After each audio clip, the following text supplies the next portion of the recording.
समांतर श्रेणी में अगला टर्म को पिछला टर्म से घटाइए और उसका जो CD निकलेगा, कॉमन डिफरेंस निकलेगा, उसी को बोलते हैं, उसी क्या बोलते हैं, कॉमन डिफरेंस, और उसी को बोलते हैं सार्व अंतर। तो यहाँ पर जो है -4 में 0 घटाइएगा, और जो है -8 में -4 घटाइएगा, फिर जो है -12 में कितना घटाइएगा, -8। तो आपको देखना है कि कॉमन डिफरेंस सेम है कि नहीं। यहाँ पर जो है -4 आया, यहाँ पर जो -8 और -4 और यहाँ पर जो -8 -12 -8, तो यहाँ पर -4 बराबर -4 बराबर -4। इसका मतलब है कि इसमें जो है डी इसका जो है समांतर श्रेणी में है, अर्थमेटिक प्रोग्रेशन में है। 46 का डी आंसर। अब देखिए 47, पी के किस मान के लिए इतना इतना समांतर श्रेणी में हो। जो समांतर श्रेणी में होता है वो अगला टर्म माइनस पिछला टर्म, अगला टर्म माइनस पिछला टर्म का अंतर जो है वो क्या होता है, समान होता है। तो अगला टर्म इसमें जो है यहाँ के 3 टर्म है, A1 A2 और A3, अर्थात A2 माइनस A1 बराबर A3 माइनस A2 क्या होगा, समान होगा। वैल्यू रखिए यहाँ पर जो है 13 में से 2p + 1 बराबर यहाँ पर जो है 5p - 3। अब इसमें से घटाइएगा 13। अब इसको सॉल्व कर दीजिएगा तो कितना निकलेगा, तो 13 में से यहाँ पर 1 जाएगा, कितना हो जाएगा 12, और यहाँ 2p आ जाएगा। फिर यहाँ पर जो है 15p और यहाँ पर से जो है -3 यहाँ पर आ जाएगा 16। तो यहाँ पर जो है p के किस मान के लिए, p का मान निकालना है यहाँ पर, तो यहाँ पर जो है इधर कर दीजिएगा तो 12 हो गया और 16 हो गया, और यहाँ पर 5p और यहाँ पर इधर चले जाएगा तो 2p प्लस में आ जाएगा, तो यहाँ पर आ गया 7p, और यहाँ पर कितना आ गया आपका 6 2 8 1 1 2 7 चौके 28। p का 4 मान, p का वैल्यू कितना हो गया 4 है कहीं पर, तो 4 मान के लिए जो है समांतर श्रेणी में है। अब चलता हूँ क्वेश्चन नंबर 48। क्वेश्चन नंबर जो है 48 में आप देखिए, यदि an समांतर श्रेणी में इतना इतना का 9वां पद हो तो a 25 term and -a 10 term का मान क्या होगा।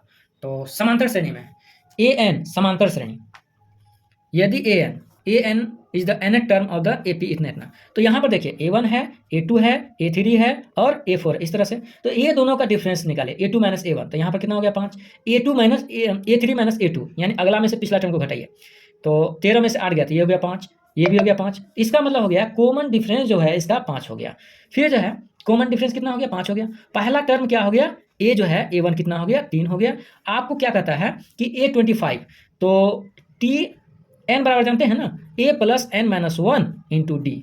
तो यहाँ पर जो है आपको क्या करना है, A25 यानी A25 निकालना है। तो पहला टर्म आपको पता हो गया 3 है, तो यहाँ पर 25 - 1 और d का मान हो गया आपका d का मान हो गया 5, तो यहाँ पर 3 प्लस 4 24 × 5, तो यहाँ पर हो गया 3 120 हाँ 4 5 20, 5 के 20, 5 10 2 12, तो यहाँ पर हो गया 123 हो गया, A25 123 हो गया। अब इसी तरह से जो है आप क्या निकालोगे, A25 23 हो गया। फिर जो है A का जो है A10 निकालोगे, तो यहाँ पर क्या हो जाएगा A + n-1 10 - 1 × d। तो यहाँ पर देखो आप क्या हो जाएगा, इसका A का मान 3 और 9 और d का मान कितना आ गया आपका 5, 9 × 45 45 3 48 हो गया। अब यहाँ पर जो है सॉल्यूशन कैसे होगा इसका, कि A25 का जो वैल्यू हो गया आपका 123 और यहाँ पर कितना हो गया 48, तो 10 3 13 में से 8 गया 5 कहीं पर है, तो इसका आंसर यही होगा 5। तो यहाँ पर भी 5 है, यहाँ पर भी 5 है, यही दोनों को आंसर होगा। तो यहाँ पर 11 में से 4 गया तो 7, यही आंसर है, तो हो गया। अब चलिए 49, समांतर श्रेणी का दूसरा पद अर्थात A2 बराबर जो है 13 दिया हुआ है और इसका 5वां पद A5 बराबर 25 दिया है। तो श्रेणी का सार अंतर कितना होगा, श्रेणी का सार अंतर कितना होगा, सार अंतर मतलब कि आपका कॉमन डिफरेंस पूछना है। तो A2 बराबर जानते हैं ना, A1 + 2 - 1, तो यहाँ पर हो जाएगा D। अब देखिए यहाँ पर, और A5 बराबर जो हो जाएगा, हाँ यहाँ पर कितना है 13 है, ये एक समीकरण हो गया। फिर A5 बराबर हो जाएगा A1 प्लस जो है 5 है, तो 5 में से 1 गया तो 4 हो जाएगा, 4D बराबर जो है 25। अब जो है यहाँ पर जो है 1 को घटा दीजिएगा तो यहाँ खत्म हो जाएगा, एक समीकरण 1 मानिए, एक दूसरा समीकरण A मानिए।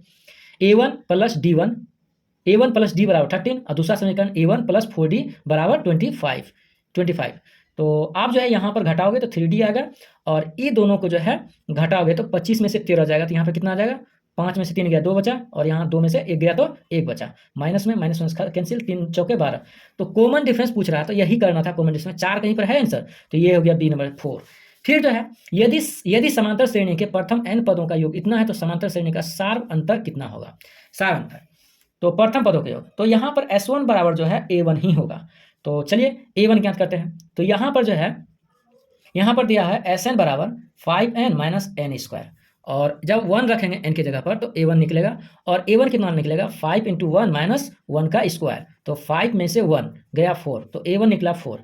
फिर कहता है A1 निकला 4 और सार अंतर निकालना है, तो A2 रखिए यहाँ पर, A2 यानी कि S2 का जो है S2 का, तो S2 कब निकलेगा जब फर्स्ट वाले में आप क्या जोड़ दीजिएगा D, तो सेकेंड टर्म निकलेगा, और सेकेंड टर्म तो यही होगा। अब फिर जो है इसमें जो है A जोड़ दीजिएगा, second term A1 plus A2, तो यहाँ पर जो है कितना निकलेगा 4 4 4 8।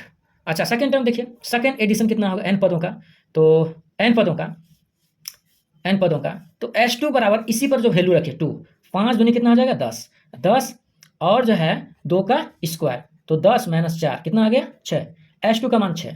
तो सार अंतर निकालना है तो S2 माइनस S1 कर दीजिए, और ये तो जो है ये कितना निकला आपका 6 निकला, ये कितना निकला 6 निकला, S2 का मान 6 निकला, और S1 का मान जो है वही A का वैल्यू है तो 4 आ गया। तो यहाँ पर कितना 2, तो यही आपका जो है 2 आंसर आया। थैंक यू दोस्तों, जय हिंद जय भारत। आज के लिए इतना ही। जो भी वीडियो देखते हैं लाइक शेयर सब्सक्राइब करें। आपके लाइक शेयर सब्सक्राइब करने से मेरा जो है कुछ नहीं होगा, फिर भी जो है मनोबल मेरा बढ़ता है, और इसी तरह से वीडियो चाहने के लिए देखने के लिए करें।